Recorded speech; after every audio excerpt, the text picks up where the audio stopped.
Donna, vita, libertà, questo è il motto che oggi ha accompagnato la visita dei rappresentanti dell'Associazione dei Democratici Iraniani in Italia, accolti a Palazzo Ferrofini in un incontro promosso dai consiglieri regionali Luciano Sandonà e Fabiano Barbisan, aperto dal Presidente del Consiglio Roberto Ciambetti. Oggi siamo qua in Consiglio regionale per portare sia la voce dei manifestanti, di quei giovani che in Iran tutti i giorni stanno combattendo per la loro vita, per la democrazia, per la libertà.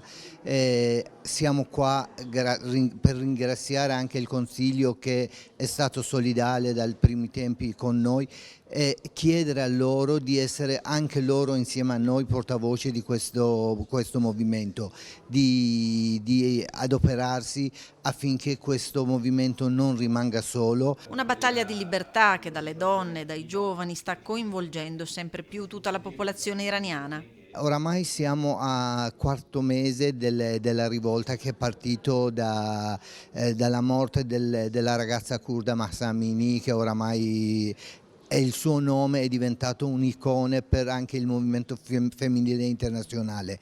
Da quel giorno ad oggi questa lotta che sta andando avanti incessantemente ha visto più di 20.000 prigionieri. Questi sono i numeri abbastanza precisi, cioè sono le persone identificate, non parliamo di quelli che sono scomparsi, che ancora non sa nessuno dove sono.